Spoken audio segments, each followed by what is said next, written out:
Welcome back to my YouTube channel. कैसे हैं आप सभी? आई होप आप सभी अच्छे होंगे। तो फ्रेंड्स, आज हम बात करेंगे अंशु शुभम ऑफिशियल पर। आखिर अंशु को देखकर ऐसा बहुत से लोगों ने कमेंट किया है, आखिर क्या बोले हैं लोग। तो फ्रेंड्स, अगर आपने मेरे चैनल को सब्सक्राइब ना किया हो तो आप लोग मेरे चैनल को सब्सक्राइब कर दीजिएगा, बेल आइकन के बटन को प्रेस करना मत भूलिएगा ताकि आपको मेरी जो भी नई नोटिफिकेशन है वो टाइम पर मिलती रहे। तो फ्रेंड्स, हमने जैसे देखा कि जब अंशु अपने बच्चे का डॉक्टर के पास जॉन्डिस को दिखाने गई थी और उसी समय अंशु टाँके को कटवाने गई थी, तो मतलब जब वहाँ से वापसी की तो ये लोग बहुत सारी शॉपिंग की, मार्केट गए और मतलब इतना सब ऑपरेशन सी सेक्शन के बाद क्या सही है जैसा अंशु ने ऑपरेशन के बाद जो भी अंशु कर रही है, हमें तो नहीं लगता है कि ये सारी चीज़ें सही है। यहाँ जब सी सेक्शन होता है तो हमें कम से कम 6 महीने तक तो रेस्ट करना ही चाहिए और पूरी तरीके से जो रेस्ट होता है वो तो हमें कम से कम 1.5 महीने तक तो अच्छे से बेड रेस्ट करना चाहिए। थोड़ा बहुत काम, क्योंकि 1.5 महीने तक कोई भी किचन का काम नहीं करवाता है, कोई कुछ काम वाम नहीं कराता है, तो आखिर क्या काम रहता है? सिर्फ अपने आप को संभालना और अपने बच्चे को संभालना। और यहाँ पर सासू माँ ने तो इतनी छूट दी हुई है कि वो हर चीज़ को मैनेज करती हैं, किसी भी चीज़ को लेकर अंशु को टोकती नहीं है। उनकी आदत भी नहीं है कि वो किसी को बार बार बोले या टोके, क्योंकि देखो, जब हम किसी को बार बार टोकते हैं या बोलते हैं ना, तो फिर हमें भी अंदर से बुरा फील होने लगता है कि आखिर सामने वाले इंसान को जब बात माननी ही नहीं है, सामने वाला इंसान बिल्कुल इस तरीके का है कि मतलब उसको कितना भी समझाओ बट वो मानती ही नहीं है। अभी शॉपिंग करने की क्या ज़रूरत थी? बच्चे के कपड़े तो कोई भी ला सकता था, सासू माँ से बोल देती, सासू माँ चली जाती, उतने टाइम तक बच्चे को शुभम देख लेते। अपनी ननद आई थी, अभी तो इतने सारे कपड़े भी आए हुए हैं, ननद भी लेकर आई हुई है, फिर भी अंशु गई तो मतलब शॉपिंग करने चलेंगे। हमारे अकॉर्डिंग अंशु को ऐसा नहीं करना चाहिए था, क्योंकि देखो, अभी तुम्हारा जो शरीर है ना वो बहुत कच्चा है, अभी तुम्हें बहुत ज़्यादा रेस्ट की ज़रूरत होती है, क्योंकि प्रेगनेंसी के बाद नॉर्मल डिलीवरी हो या फिर ऑपरेशन वाली डिलीवरी हो, रेस्ट दोनों में ही करना पड़ता है। 1.5 महीने तक मतलब इसमें ऑपरेशन वाले में और कम से कम 1 हफ्ते तक नॉर्मल डिलीवरी में रेस्ट करने की बहुत ज़रूरत होती है, क्योंकि अभी तुम्हें पता नहीं चलेगा, बाद में तुम्हें सब कुछ पता चलेगा। अभी तुम दवाइयों के बल पर हो ना, तो तुम्हें कुछ पता नहीं चलेगा। दर्द की दवाइयाँ खा रही हो, टाँके कट रहे हैं बार बार, ये सारी चीज़ें मतलब उसका असर है दवाइयों का, तो तुम्हें कुछ फील नहीं हो रहा है। बट जब बाद में प्रॉब्लम होगी ना, तब समझ में आएगा कि हाँ, कि हम पहले सबकी बात मान लेते, क्योंकि तुम्हें सभी लोग समझा रहे हैं लेकिन तुम किसी की कोई भी बात नहीं मान रही हो। और सच में अंशु के साथ साथ शुभम को समझना चाहिए कि अंशु को अभी बहुत ज़्यादा केयरिंग की ज़रूरत है।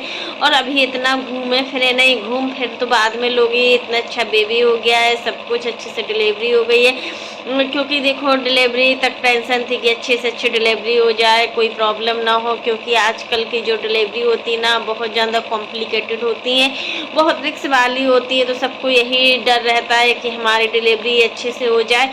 अब डिलीवरी भी हो गई है, बच्चा भी अच्छे से सब कुछ है, तो तुम अपनी केयरिंग नहीं कर रही हो, क्योंकि यह वही समय होता है जब एक माँ को बहुत ज़्यादा केयरिंग की ज़रूरत होती है, एक माँ को अपने आप को देखने की ज़रूरत होती है। लेकिन यहाँ पर अंशु खुद की ना सोच के अपने बच्चे की सोचो। अगर तुम बीमार पड़ जाओगी तो तुम्हारे बच्चे का ध्यान कौन रखेगा?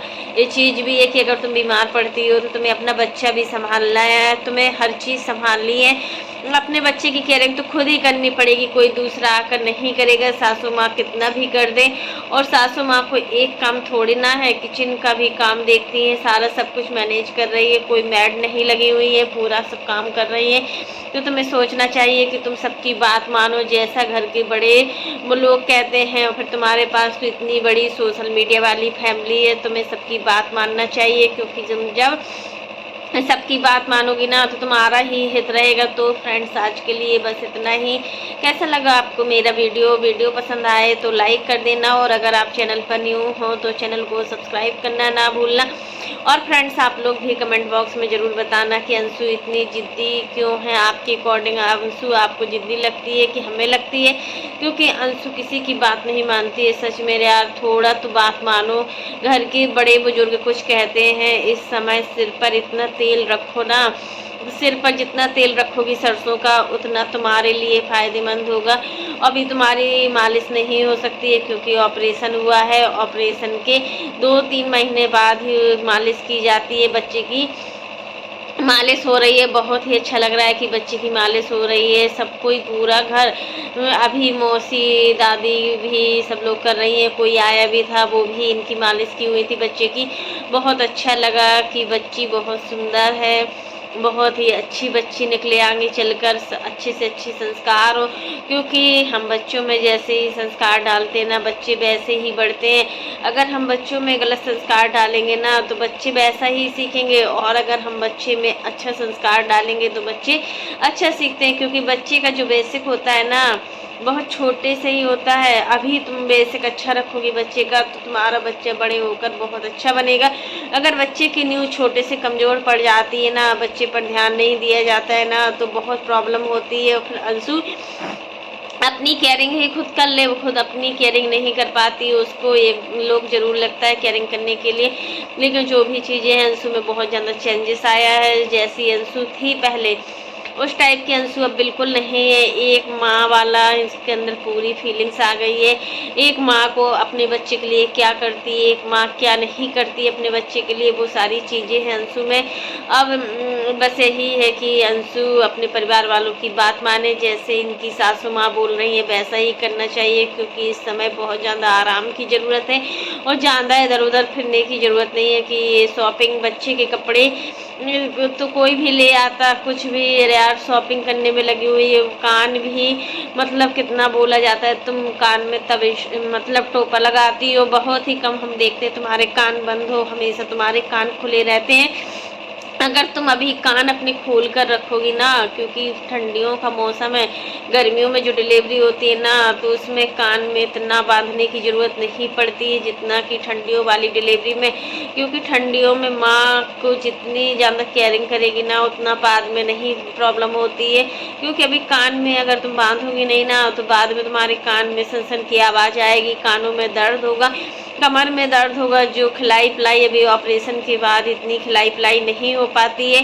बट जो भी चीज़ें हैं ना, वो सारी चीज़ें अंशु को समझना चाहिए, अंशु की फैमिली को समझना चाहिए कि हमें क्या करना चाहिए, क्या नहीं करना चाहिए। तो फ्रेंड्स, आज के लिए बस इतना ही। कैसा लगा आपको मेरा वीडियो पसंद आए तो लाइक कर देना, और अगर आप चैनल पर न्यू हो तो चैनल को सब्सक्राइब करना ना भूलना। फिर मिलते हैं नेक्स्ट वीडियो में, और इसी प्रकार की नई नई वीडियो को देखने के लिए आप मेरे चैनल पर बने रहिएगा और मेरे चैनल को ज़्यादा से ज़्यादा सपोर्ट कीजिएगा। और अंशु से यही मतलब हम कहते हैं कि अंशु अपने अच्छे से अच्छा ध्यान रखे और अपनी बच्ची के लिए अच्छे से अच्छा सोचे। तब तक के लिए bye, take care all of you.